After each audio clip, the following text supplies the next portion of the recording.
আজি পঞ্জাবৰ আদমপুৰ বায়ুসেনা ঘাটিত উপস্থিত হয় প্ৰধানমন্ত্ৰী নৰেন্দ্ৰ মোদী।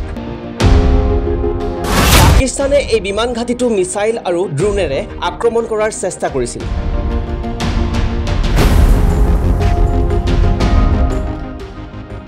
এক্স হেণ্ডেলত বায়ুসেনাৰ ঘাটিত জোৱানৰ সৈতে থকা ছবি ভিডিঅ' পোষ্ট কৰিছে প্ৰধানমন্ত্ৰীয়ে।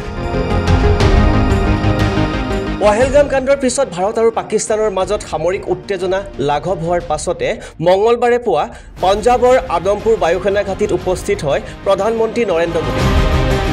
তাত থকা বায়ুসেনাৰ জোৱানৰ সৈতেও কেইবা মিনিট সময় কথা পাতে প্ৰধানমন্ত্ৰীগৰাকীয়ে। প্ৰসংগক্ৰমে পাকিস্তানে এই বিমান ঘাটিটো মিসাইল আৰু ড্ৰোনেৰে আক্ৰমণ কৰাৰ চেষ্টা কৰিছিল, কিন্তু ভাৰতীয় বায়ু প্ৰতিৰক্ষা ব্যৱস্থা আৰু বায়ুসেনাই এই আক্ৰমণ প্ৰতিহত কৰে।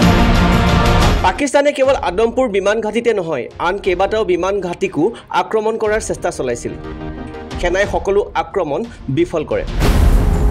প্ৰধানমন্ত্ৰী নৰেন্দ্ৰ মোদীয়ে তিনিওটা বাহিনীকে প্ৰতিশোধমূলক আক্ৰমণ আৰু পাকিস্তানৰ ভূমিত পাকিস্তানৰ আক্ৰমণৰ দক্ষতাৰে প্ৰতিহত কৰাৰ বাবে প্ৰশংসা কৰে।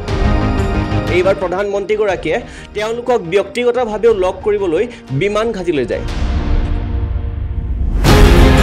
প্ৰধানমন্ত্ৰী নৰেন্দ্ৰ মোদীয়ে তেওঁৰ এক্স হেণ্ডেলত বায়ুসেনাৰ ঘাটিৰ জোৱানৰ সৈতে থকা ছবি পোষ্ট কৰিছে। তেওঁ লিখিছে, মঙলবাৰে পুৱা আদমপুৰ বায়ুসেনা ঘাটিলৈ গৈছিলোঁ। আমাৰ সাহসী সৈনিকসকলক লগ পালোঁ।